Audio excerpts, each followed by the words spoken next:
नमस्कार, फिर वैसा बोलता है में आपका स्वागत है। मैं आनंद श्रीनिवासन। कल से बहुत दुखद खबर आया। रात तक कुछ उम्मीद था कुछ लोग बच जाएंगे, वो नहीं हो पाया। लेकिन ये बड़ा दुर्घटना एविएशन हिस्ट्री में वन ऑफ द वर्स्ट दुर्घटना भारत में अहमदाबाद में हुआ। एक एयर इंडिया की ड्रीम लाइनर फ्लाइट 787 उड़ते ही गिर गया। सिर्फ 400 फीट ऊपर गया, वहां से नीचे गिर गया। लगता है कि प्रोपल्शन फेलियर हो गया। एविएशन एक्सपर्ट्स का कहना है कि रिडंडेंसीज बिल्ट हैं, तो इतना आसान से नीचे नहीं आ सकता। सिर्फ एक इंजन में भी ये फ्लाई कर सकती है। सो कंप्लीटली प्रोपल्शन फेल हो गया। इसका मुख्य कारण ये हो सकता है कि कुछ कबूतर फ्लाइट पाथ में आ गए और इसके कारण हो सकता है, लेकिन हमें कुछ पता नहीं। फ्लाइट रिकॉर्डर और ब्लैक बॉक्स लेने से ही डिटेल्स आएगा। डिटेल्स के लिए हम एंटिसिपेट करेंगे। सिर्फ एक आदमी बच गया। सीट 11 ए से रमेश कुमार नाम का एक इंडियन नागरिक जो ब्रिटिश बन गया, नेचुरलाइज ब्रिटिश सिटीजन, उन्होंने बच गया। सारे और लोग इसमें देहांत हो गए हैं। और दुख की बात यह है कि हॉस्टल में गिरा। ये लंच टाइम था तो हॉस्टल में फुल मेस में सब लोग बैठे थे। अभी तक हमें पता नहीं कि कितने लोग हॉस्पिटल में मर गए हैं, तो पता लगते ही हम इसके बारे में आपको सूचना देंगे। जैसे ही न्यूज़ आया, मार्केट में एक बड़ा गिरावट आया। 250 पॉइंट के ऊपर मार्केट ने अपना गेंस छोड़ दिया। आज सुबह 4 बजे इसराइल ने ईरान पे अटैक किया, न्यूक्लियर साइट्स को बॉम्ब किया। तो ईरान ने कहा कि वो रिटेलिएट करेंगे। जब मैं बात करने के लिए तैयार हो रहा था, तो ईरान ने ड्रोन्स के माध्यम से रिटेलिएट किया है। ईरान ने यह भी कहा है कि उनकी एयरस्पेस को कम्प्लीटली क्लोज कर दिया है। जो एयरलाइंस हैं जो ईरान के ऊपर से यूरोप जा रहे थे, उन सबको डिविएशन लेना पड़ेगा। इसराइल ने कहा है कि ये लड़ाई जारी है और लड़ाई और दिन के लिए चलेगी। तो अमेरिका ने उधर कह दिया है कि इस अटैक में से उनका कोई लेना देना नहीं है। और मार्को रूबियो ने ये कह दिया है कि इसराइल को खबरदार, आप हमें अटैक ना करें।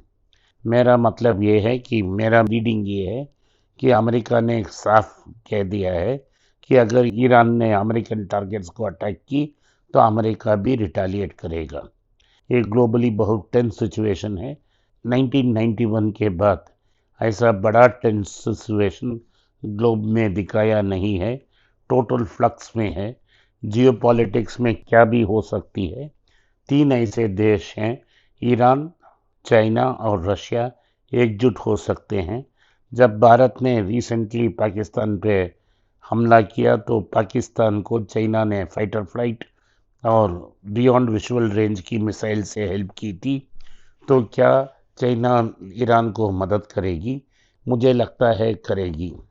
सो ये न्यू फ्रंट खुल गया और ईरान को न्यूक्लियर बॉम्ब से आर्म करने से इसराइल रोकने की सभी कोशिश करेगा और अमेरिका इसको बैकडोर इंकरेजमेंट करेगी। इससे क्या हो गया कि दुनिया में कमोडिटी मार्केट्स में टहल महल मच गया है। गोल्ड 1 मंथ हाई तक पहुंच गया है। 22 कैरेट गोल्ड 99,295 तक पहुंच गया है और 24 कैरेट गोल्ड 10,145। तो क्वांट म्यूचुअल फंड कुछ दिन के पहले बोल रहे थे कि गोल्ड में करेक्शन होगा। मुझे लगता नहीं है कि gold in the short term 8,000 तक जा सकता है। अगर बड़ा करेक्शन आया तो आप लकी हो और हॉकी लेके भागना पड़ेगा। कंसिडर करने के लिए एक बहुत अच्छा मौका होगा, क्योंकि गोल्ड का दाम बढ़ रहा है। गोल्ड लोन कंपनीज के लिए अच्छा न्यूज़ है।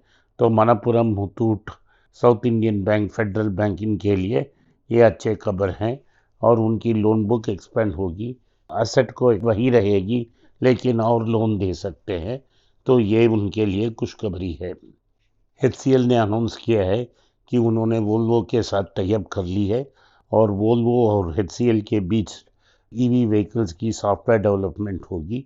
ये एचसीएल के लिए एक फेदर इन द कैप है।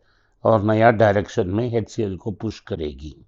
भारत की ऑटो ओनर्स की एग्जीक्यूटिव्स गए थे चाइना मिलने के लिए ताकि रेयर अर्थ मेटल्स भारत को सप्लाई में मिल जाएं और अर्थ मैग्नेट्स भी मिल जाएं, लेकिन कॉमर्स मिनिस्ट्री में उनको कोई अपॉइंटमेंट नहीं दिया, कोई मोल नहीं दिया और उन्होंने स्विट्ज़रलैंड के पास जाके पीयूष गोयल से मिला और उनको एक मेमोरेंडम दिया और उनसे अनुरोध किया कि वो चाइना से बात करें और हमारे लिए, हमारे ईवी मैन्युफैक्चरर्स के लिए रेयर मेटल्स खरीद के दें।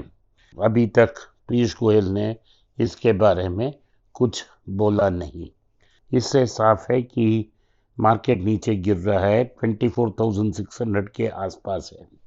तो हमारे जो पटाखे लिस्ट की शेयर्स हैं वो सब अच्छे दाम में हैं, आप इनको एक दो कंसिडर कर सकते हैं। लोग ने मुझे पूछा था कि क्यों मैंने लंच मील जैसा एक्सपेंड करने के लिए बाइंग को एक्सपेंड करने की सलाह नहीं दी। इसका सीधा आंसर ये है कि मैं मार्केट में अनसर्टेनिटी था, लेकिन मैंने ये एक्सपेक्ट नहीं किया कि एक बड़ा दुर्घटना एयर क्रैश से होगा और इसराइल ने ईरान पे हमला करेगा। फिर भी मैं ग्लोबल अनसर्टेनिटी था, इसीलिए आपको वार्न किया था। तो ये रहा दो इम्पोर्टेंट न्यूज़। टाटा ग्रुप्स ने अनाउंस किया है कि उन्होंने हर आदमी जिनका जान इस एक्सीडेंट में हुआ, जो फ्लाइट में था, जो हॉस्टल में था, सबको 1 करोड़ का कॉम्पनसेशन मिलेगा। तो इससे कुछ राहत मिलेगा, लेकिन पैसा से जो इंसान गया उसका रिप्लेसमेंट ना हो सकता है। हम ईश्वर से प्रार्थना करते हैं कि उनकी आत्मा को शांति मिल जाए।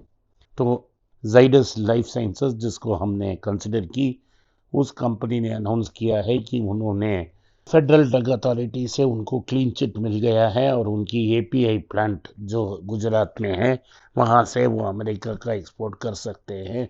जो भी इश्यूज हैं वो सारे रिजॉल्व हो गए हैं और उधर से वो एक्सपोर्ट शुरू हो जाएगा। अमेरिका में कोई राहत नहीं मिलने वाली है। अगर रेट कट आती है भी late in this of the year आएगी, 1/4% या 0.5% की कट ही आएगी। जब तक अमेरिका में ग्रोथ कम नहीं होती है और ये टैरिफ का इफेक्टफुली प्ले आउट नहीं होती है, तो बड़ा रेट कट एक्सपेक्ट करना नामुमकिन है। तो आप अपने पटाखे लिस्ट में जिन जिन स्टॉक्स आज करेक्ट हुए हैं, इन सबको लिस्ट को देखें, एक दो से कंसिडर करें और बड़ा धमाका ना करें, क्योंकि मार्केट और नीचे जा सकता है। अपर साइड कैप्ड है, अपर साइड में ऊपर नहीं जा सकता क्योंकि मार्केट में दम नहीं है, क्योंकि अर्निंग्स ग्रो नहीं हो रहे हैं। जब तक मार्केट में अर्निंग्स ग्रो होती है, हम इसको मार्केट में बड़ा छलांग नहीं लग सकते हैं। तो लिक्विडिटी ड्रिवन मार्केट है, ऊपर जा रहा है, नीचे भी आ रहा है। 24 to 25,000 में पेंडुलम अभी के लिए स्टक है। तो हमको वैल्यू देख के धीरे धीरे ही पोजीशन को बिल्डअप करना पड़ेगा। आज के लिए इतना ही। आपने इस पॉडकास्ट को सुना, इसके लिए मैं आपका आभारी हूँ। हो सके तो वीडियो को लाइक कीजिए, चैनल को सब्सक्राइब कीजिए और बेल नोटिफिकेशन दबाएं। इस वीडियो को अपने दोस्त और रिश्तेदार के पास भेजें और उन्हें देखने की आग्रह करें। नमस्कार, धन्यवाद, जय हिंद।